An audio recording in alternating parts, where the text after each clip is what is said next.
المعروفة أصبح وجها من وجوه الخير. معنا اليوم الرجل الذي أمتعنا. عرفتوا شكون معنا اليوم؟ شكون معنا؟ حسن جدا. إذا ندعو الفنان المتألق محمد الجم لاعتلاء المنصة والتكريم.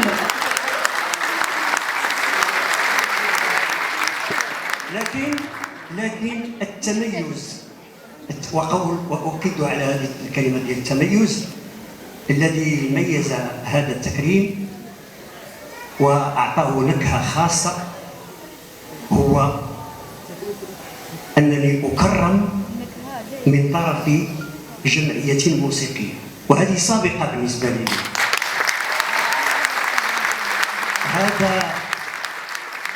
هذه الجمعية كسرت كل الحدود وتمردت عن التقاليد.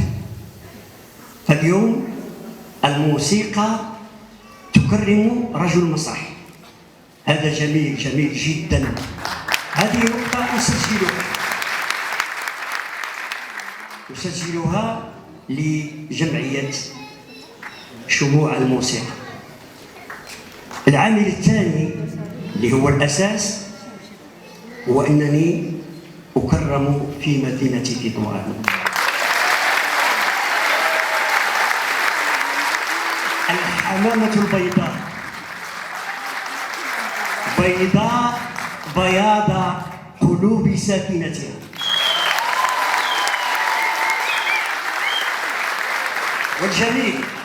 والجميل جدا هو أنني كوني أكرم في هذه المعلمة الفنية الجميلة، لأنني عندما وصلت إلى بابها رجعت إلى الماضي.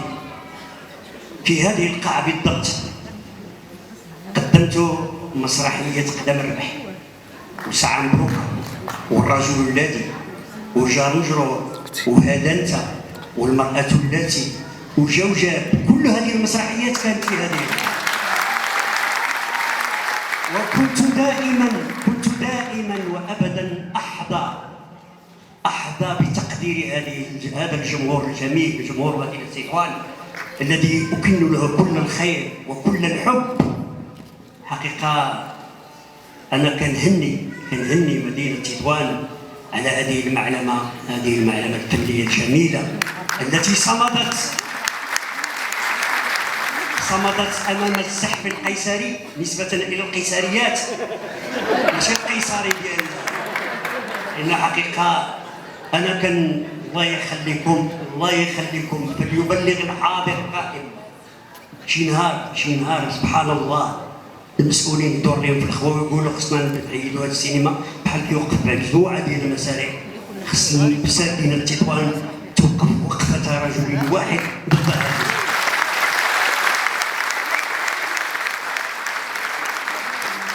باش ما نطولش عليكم، احبكم، اشكركم جزيل الشكر على تشجيعكم وحضوركم ومؤازرتكم ودعمكم.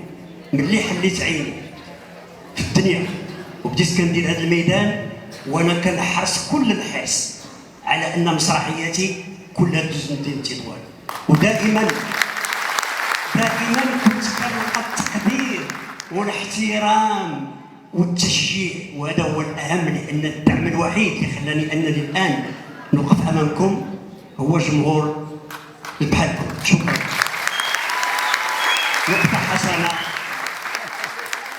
نقطة حسنة لجمعية شموع الموسيقى وإلى رئيسها الأستاذ حميد مرابط.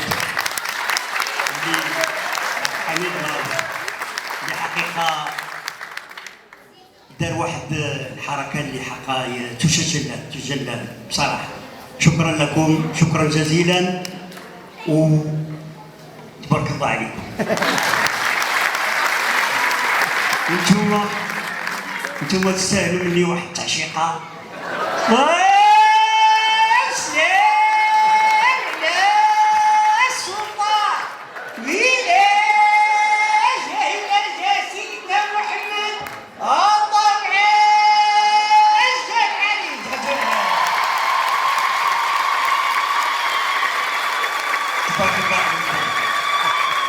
يلا دابا دابا انا تنقول لكم كلكم الحضور والجمعيه ديال حميد اللي هي شموع الموسيقى والاخوان اللي ساهموا من قريب او بعيد كنقول لكم برافو برافو.